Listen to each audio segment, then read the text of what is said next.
Saludos al rector, saludos a todo el embajador de Colombia.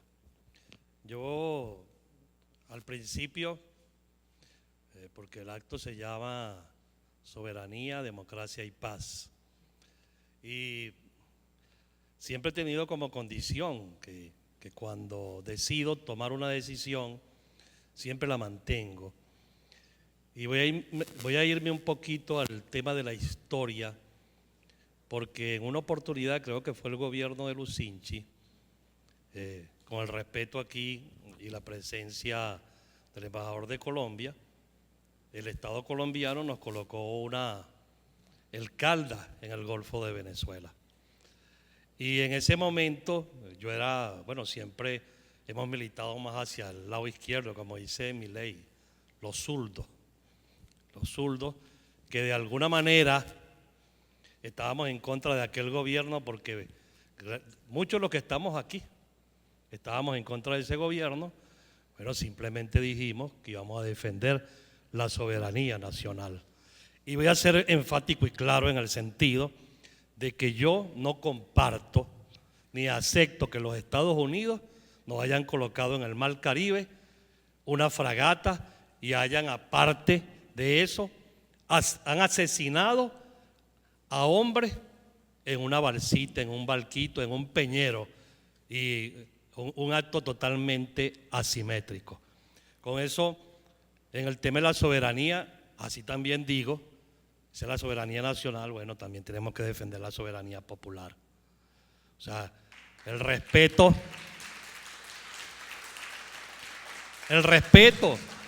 a las elecciones, a cualquier tipo de elección que se realice en el país, el respeto a la soberanía alimentaria, el respeto al pueblo venezolano. Esas cosas nos han separado mucho. Y en este acto, que aquí casi todos nos conocemos, gracias a Dios que está la prensa, para hablarle al país, lo primero que debemos hacer, también nosotros, construir la soberanía del acuerdo. El acuerdo, valga la repetición, en los que estamos de acuerdo, en los que no queremos guerra. O sea, yo no creo que ninguno aquí quiera una guerra. Y lo que se vislumbra dentro de este proceso es que posiblemente nos ataquen. Yo escucho compañeros venezolanos que me dicen: Pablo, van a elegir tal sitio, ahí nos van a lanzar una bomba. Ustedes saben que nosotros en los hospitales siempre decimos que cuando llega un paciente a la emergencia no tiene un sello en la frente, hay que atenderlo. Bueno, así son las bombas. Las bombas nos dicen: ponte tú para acá y este para acá. Simplemente tenemos el ejemplo de Gaza, ejemplos en el mundo de lo que puede significar la guerra, y por eso simplemente tenemos que rechazarla. En el tema democrático, el respeto a las libertades sindicales, vulnerados en Venezuela, pero no solamente vulnerados por el Estado venezolano, también tenemos el caso de centrales sindicales que tienen más de 20 años sin realizar procesos electorales, y sin embargo son los que van a las reuniones importantes para determinar cuál es el salario o no, y al final ¿en qué quedamos? No tenemos salario, tenemos simplemente un ingreso bonificado que vivimos los trabajadores rechazándolo y exigiendo. Yo reivindico la protesta de los trabajadores universitarios hoy, la reivindico. Y nosotros, cuando tomamos este tipo de acciones, sabemos que molestamos a sectores cuando trancamos una calle, pero son las formas de luchar con el que tiene el poder. Son las formas que utilizamos precisamente porque, a pesar de que somos muchos, los trabajadores, los que tienen el poder, nos llevan a lo que vivimos hoy en este país. Un país donde el salario está hoy en $0.68. Por supuesto, un salario en $0.68 simplemente acaba con la contratación colectiva. El salario fue congelado por los patronos. Que me disculpen mis amigos empresarios, pero en este momento digo que ¿cuál es el motivo de congelar el salario? Las prestaciones sociales de los trabajadores. Hay que buscar fórmulas en el país, entre todos, porque resulta ser que está congelado de facto el salario. Los trabajadores se van con 40 años con 200, 300 dólares de prestaciones sociales. Y hay que vivir ese momento cuando tú eres jubilado y te entregan esa cantidad de dinero y tú dices, bueno, ¿qué hice durante 40 años? Le entregué la vida al Estado, le entregué la vida a mi trabajo.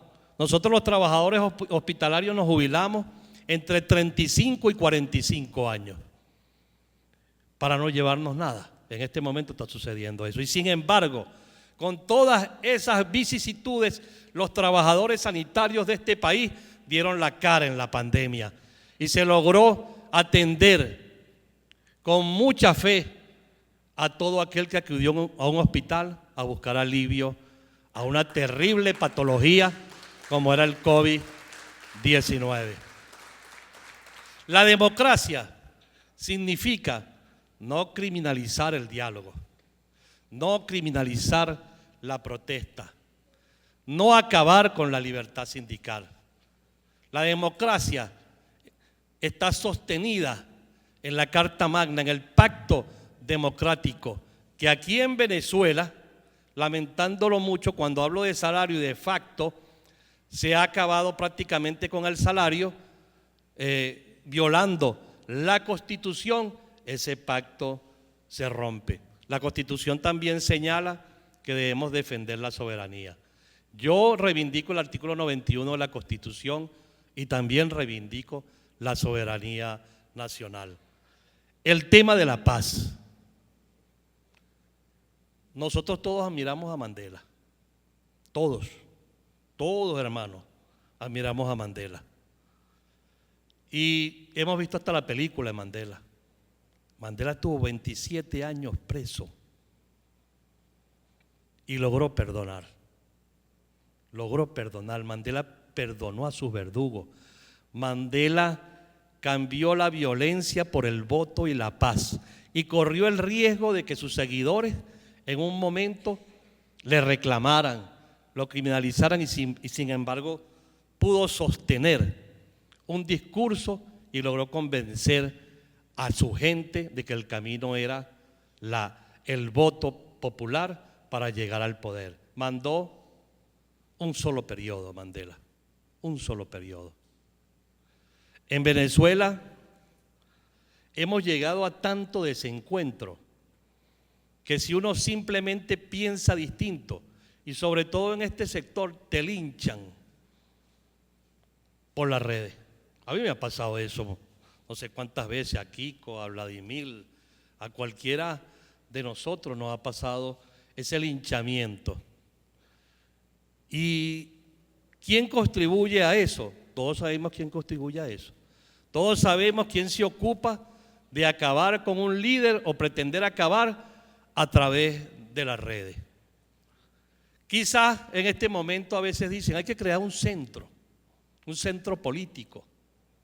Puede ser una alternativa crear un centro político, puede serla, pero en el tema de la guerra y en el tema de la soberanía simplemente tenemos que estar de acuerdo en que nosotros no queremos la guerra, no queremos que este país entre en ese proceso tan complicado que han entrado otros países.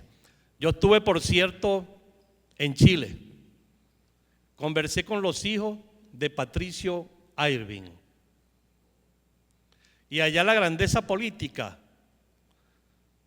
de Ricardo Lagos y Eduardo Frei estuvo en el ambiente. Fue tanta la grandeza que los tres fueron presidentes de la República. Dieron pasos hacia atrás, lograron conversaciones. El hombre que conversaba era Patricio Aylwin. Y Patricio Aylwin convenció a Pinochet que el camino de una transición era precisamente buscar la manera democráticamente. Recuerdo que me hablaron mucho porque cuando hubo el plebiscito, la campaña no fue vamos a matarnos entre uno, te corto la cabeza, ya viene la alegría. Ahí se empató todo el mundo en una campaña sana, una campaña donde se le hablaba al pueblo chileno de que podíamos simplemente cambiar y podíamos cambiar todo. En Venezuela tenemos que lograr caminos, si logramos construir un centro que nos lleven a salir de una crisis que la paga simplemente el que menos tiene. La prioridad tiene que ser la gente, para la soberanía, para la democracia, para la paz. La prioridad tiene que ser la gente, tiene que ser la prioridad para el gobierno, tiene que ser la prioridad para nosotros. La gente que está pasando trabajo, la gente que va a un hospital y le entregan un listón para cualquier tipo de operación y se ha perdido hasta la gratuidad en nuestro centro. O sea, esas realidades que se viven allá abajito, nosotros tenemos que contribuir a que el país cambie para poder reivindicar a los ciudadanos venezolanos. Para finalizar, un llamado hacia adentro, hacia nosotros. Tenemos que encontrarnos nosotros, todos. Tenemos que reencontrarnos, tenemos que ponernos de acuerdo dentro de nuestros desacuerdos. Tenemos que buscar hablar con el gobierno. Yo practico eso. Voy al Ministerio de Salud como dirigente sindical. Si tengo que ir a Miraflores, voy a Miraflores. Lo he hecho. He conversado con todos los que están de alguna forma ahí en el gobierno y les digo lo que tengo que decirles. Pero es la forma de construir de alguna manera cierta confianza. Voy a recordar, ahí está el alcalde Barreto, ahí me tocó, yo era presidente del sindicato. Y cuando él llegó, fue duro. Recuerdo, porque estaban los círculos bolivarianos y todas esas cosas. Y sin embargo nosotros insistimos que éramos opositores en el tema sindical, hicimos marchas, movilizaciones y logramos con Barreto firmar el mejor contrato colectivo de la administración pública en aquella época. Eso sucedió y eso fue parte del diálogo, del entendimiento, del encuentro. Se logró en ese momento algo muy importante. Los trabajadores recibieron una buena cantidad, fueron reivindicados y por supuesto fue reivindicada la familia de aquellos trabajadores. El voto por la soberanía, el voto por la democracia, que Alfredo Maneiro hablaba de profundizar la democracia. Alfredo Maneiro, esa es la formación nuestra. Y por supuesto profundizar la paz. Tenemos que luchar porque el país, este país, Venezuela, entre en ese camino, el de la paz, a través del diálogo y el entendimiento. Gracias a todos.